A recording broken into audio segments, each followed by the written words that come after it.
So cheers for the Tin Man, episode 3 of season 1 of Creature Commandos. Easily my favorite so far, and I like all of them, but I did want to talk about this a little bit because even though it was a short, very focused episode, it did contain a lot of DC Comics stuff. A lot of characters were introduced into the DCU for the first time. Some that might be quite consequential in the future, and others that it's just cool to see. And all on top of that, and without spoiling it, first of all, it's a great episode. I've talked to multiple people. People in my life who are usually pretty plugged into this. Both of them I've told like, oh yeah, I watched that Creature Commandos show. It was really good. And both of them have said, oh, is that out? I forgot that was out. I've seen James promoting this on podcasts and like interviews that have gone onto YouTube. So I've seen them. I've not seen like, besides stars out on the red carpet, I feel like I also haven't seen like David Harbour on Hot Ones or something. And I feel like, I don't have to want to say DC, Warner Brothers have dropped the ball here, but I do think this should be a bigger hit than it is.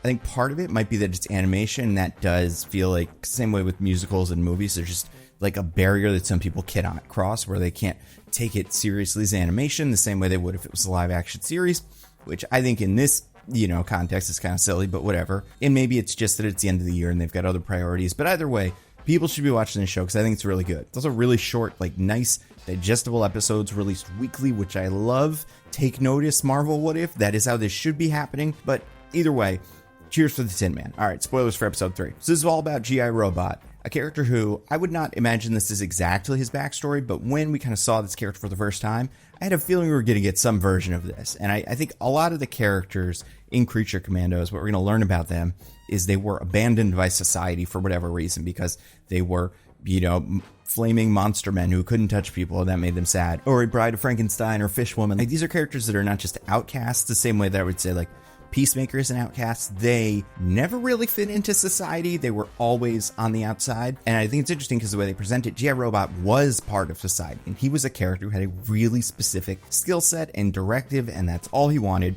And we've always known that about him. But in this episode, we saw how that came to be, why that was so tragic for G.I. Robot. And I think for such a simple story, it had a ton of heart. So first of all, cameos from a lot of important DC figures. One of the first ones is Sergeant Rock. So Sergeant Rock is an old school, like, army character, not a superhero. Like, I guess Sergeant Rock is what the Howling Commandos, the original Howling Commandos, were for Marvel, where they were just a bunch of guys with different skill sets and different nicknames, and they were led by this one charismatic figure, and he fought Nazis, and apparently G.I. Robot was part of that crew. So he saved them all. They killed a bunch of Nazis, and then everybody was happy. Everybody loved G.I. Robot. And it's interesting because Sergeant Rock is one of the characters that has been floated as being in development. So I think Luca Guadagnino from like Challengers apparently is going to get their hands in, maybe make a Sergeant Rock movie.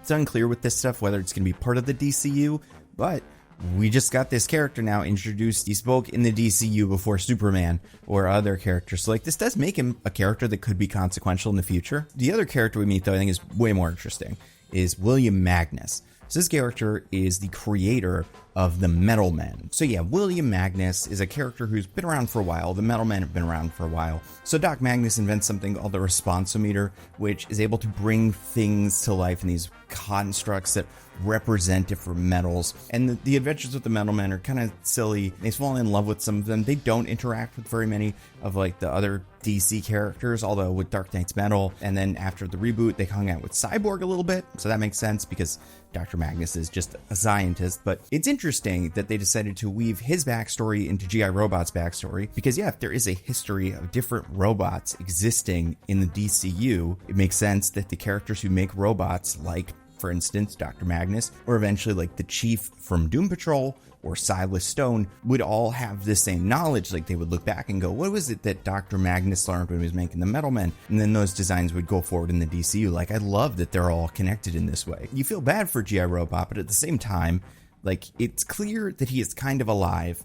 But to someone like Magnus, he's just a robot. Like, it turns him on and he learns a little bit from him and turns him off. He's framed as being somewhat uncaring, and that seems like it's the beginning of his arc, because it does not seem like he's invented the Metal Men yet, because you can see the little symbols that he will eventually use to invent them. But I could see that being the story of this character, like a Metal Men show or movie, but honestly, animated show in the style of Creature Commandos about Dr. Magnus inventing the Metal Men, and then, getting them killed and feeling bad about it, and then, realizing their humanity, and maybe even eventually feeling bad about the G.I. Robot thing, although if this takes place in the past, It's weird they never did anything about it, but maybe he like lost G.I. Robot. He was never able to find him. And especially if it's possible that G.I. Robot will come back because he is a robot, but also maybe Dr. Magnus was the one who upgraded G.I. Robot and gave him the ability to hover and fly, which is a new thing. Either way, I think this connection is really interesting.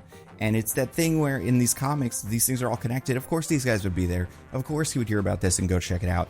And I'm really glad that James Gunn is embracing that. And then G.I. Robot goes to the guy who has cats. And let me just say, as a cat owner, as not all cat owners are secret Nazis. There's plenty of us that are normal. But this character played by Michael Rooker, which was a good sign that he was going to get killed in this episode. And so he did get executed by G.I. Robot. I do think this show, and I think part of it, James Gunn loves to do this, is like make incredibly unsympathetic villains. Like, it reminds me of the first Kingsman movie, which wasn't James Gunn, but still, it's that idea of like, we want to see ultra violence, but if it's anybody who's even remotely likable, it'll feel bad. So let's do a Westboro Baptist Church or something like that.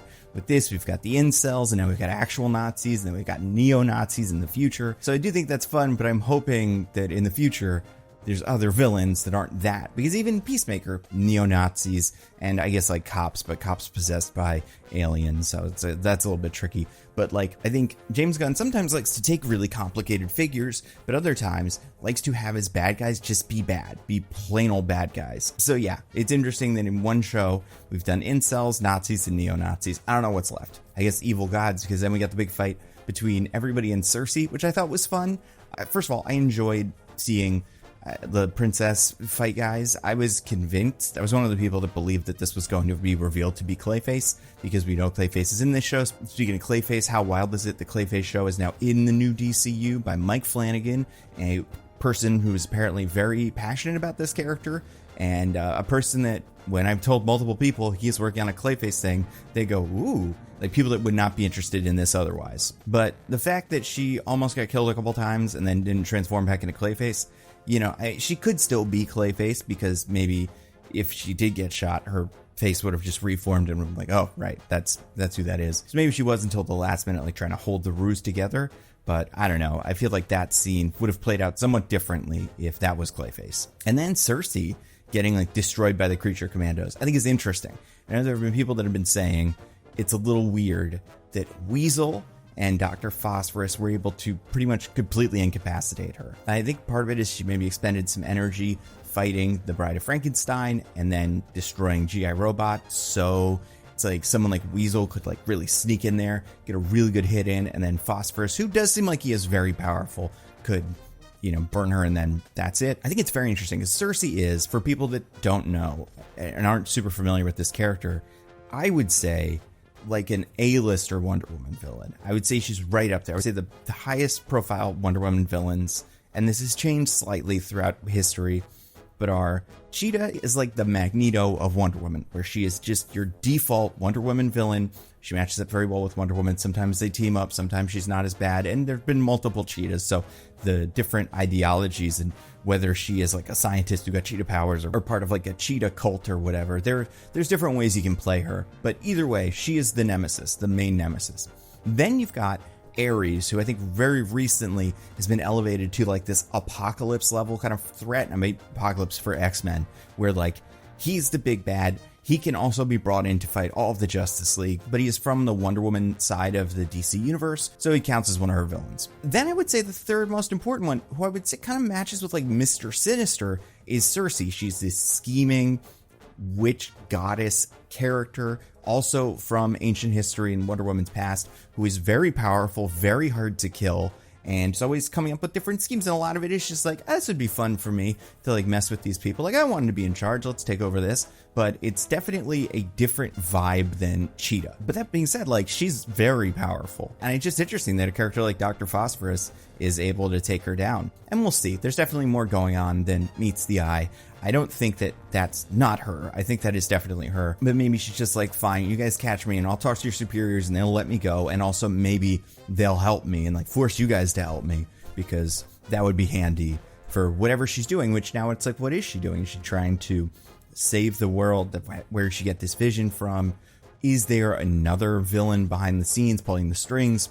I don't know. But I do think that like the story of G.I. Robot being this character who is created for a very specific purpose. He is the you exist to pass the butter robot from Rick and Morty, and he outlived his purpose, and society didn't need him anymore, so they kicked him to the curb. He was taken in by someone. I think it's an interesting take on radicalization. And key was, obviously, you can't radicalize G.I. Robot. Like, once he finds out you're Nazis, he's going to kill you.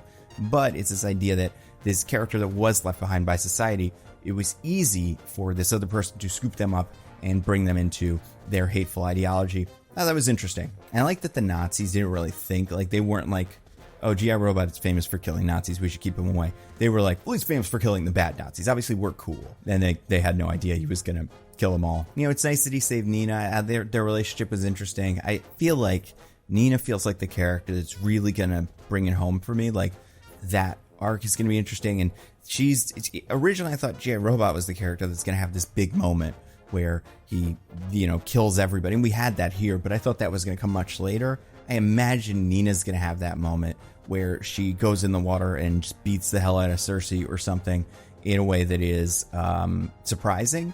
And I think her backstory is going to be interesting. The more I've read about Frankenstein and Agents of Shade, which is the comic that she is from, the less it seems like she is anything like her character from the comic. And that's true for Frankenstein as well. A lot of these characters are quite different. I would say The Bride reads almost the same, but I say she's written pretty thinly in that book. And Frankenstein is a very specific character, and it's not like possessive jerk boyfriend who, you know, follows you around and won't let you out of his sight. And then Nina Mazursky is a different character, which is she created herself as an experiment. Like, she used to be a normal person who wanted to make monsters, but also wanted to become one. And she is cool with all this monster stuff. Like, she loves going out into the field with Frankenstein and having fights. And it's just so funny because she's the character on this team that just doesn't like doing that naturally. But yeah, it seems like next episode we're going to get the Weasel backstory, which I am very curious about. But just overall, I think this show, these first 3 episodes have been really good. I know people have some issues with them. Maybe not all the humor works all the time. But, you know, besides that, I think this story is proving the same way it did with, like, the Suicide Squad to show a lot of heart, and we're learning a lot about these characters slowly, the same way that, like, you don't really know what Ratcatcher 2's deal was until the end of the movie. I feel like the plotting is very similar, and that pacing makes this feel like it is one big movie. So I do think maybe, you know, when it's all done, watching it like a movie will be something you can do. Although I do think, and I wasn't as sure about this before, the episodes do feel so structured that, you know, episode 1 intro, maybe you could say the Rick Flag Sr. episode. Episode 2, The Bride. Episode 3, G.I. Robot. Episode 4, Weasel. So it's not just an arbitrary place where they cut it so that it could be, you know, 7 episodes. It does feel very deliberate. So yeah, overall, still very into this show. And you know what else I'm very into? This video sponsor, Nebula. Oh, I love Nebula. It is a subscription streaming service that I helped to create. There's so much great stuff there. And Nando V Movies, Nando Cut, all those videos go up onto Nebula, along with videos by tons of other creators you already like. Some of those go up early, all of them are ad-free. There's also all kinds of exclusive Nebula content. Patrick Williams is working on a short film. Tom Nichols just dropped a documentary. It's really exciting. It's pretty crazy what people are able to come up with. We've got a lot of other projects that we're working on. They're very exciting. I'm sure you'll hear about them soon. And like, if you've never heard about it before, first of all, thank you for listening this far. Nebula is a subscription streaming service that I and a bunch of other YouTubers helped to create. We could put our videos out. It is a platform that is designed for and by video creators, but also for the audience. It is easy to find our stuff. You don't have to look through tons of ads and sift through lots and lots of content. Like, it's very easy to find the right stuff. We also curate. There's lists of different things. So if you want to look at, say, culture, the side of Nebula that I'm a part of, you can go to the culture page, look at what we got now. We got stuff about Dune, because there's that Dune show that I haven't seen, but I know exists. All kinds of videos about Dune. You go a little bit further down, you have videos about Venom, which just came out on VOD. And I'm sure when all the other culture creators, and maybe some others, finish their Craven videos, perhaps even a Craven page dedicated to our Craven content. But for now, we got the Venom stuff to hold you over. And like always, a yearly subscription to Nebula is just $5 a month. That is $60 for the whole year. But if you use my code TheNandoCut at checkout, or go to go.nebula.tv/TheNandoCut, you can get a year of Nebula for $36. That's just $3 a month. It is an incredible deal. Go check it out now. I have a feeling you're going to love it.